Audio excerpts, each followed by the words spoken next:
Gözləntilər yenə hər zaman böyük olur, amma biz dərk eləməliyik ki, bugünkü gündə biz qarşılaşdığımız milli komanda futbolçuları çox məşhurdular və dünya səviyyəsində öz sözünü deyən bir milli komandadır.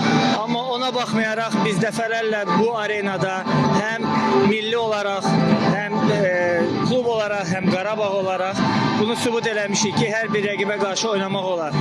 İnanıram ki, bugünkü görüşdə baxmayaraq ki, Fransa millisinə lazım olmaya bilər, amma bizim üçün bu qələbə çox vacibdir, nə azərkeşlərin önündə. İnanıram ki, bizim millimiz bugün yaxşı oynayacaq, amma yenə də nəticə nə olursa olsun, biz hər zaman millinin arxasında olmalıyıq.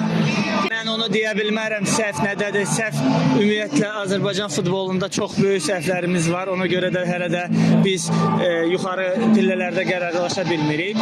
O ki qaldı bu seçmə bilirsiniz ki, rəqiblər çox güclü rəqiblər idi və hamısı da millilər Avropa Dünya Çempionatı seçməməyə daimi çıxış edirlər. Ona görə də inanıram ki, növbəti mövsümdə artıq biz öz səhvlərimizi etməyərək indiki bugünə qədər etdiyimiz səhvlərdən nəticə çıxardıb və ən azından yaxşı bir döyüşkən milli görəcəyik.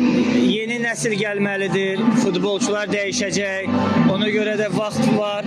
O vaxtı necə istifadə edəcəyik, necə işlər görəcəyik, bunu hamımız bir yerdə, həm klub rəhbərləri, həm futbol ictimaiyyəti, həm azərkeşlər, bunu hamımız bir yerdə Azərbaycan futbolunu qaldırmalıyıq ki, sizlər də sual verdikdə bizlər də o suala ürəklə cavab verək.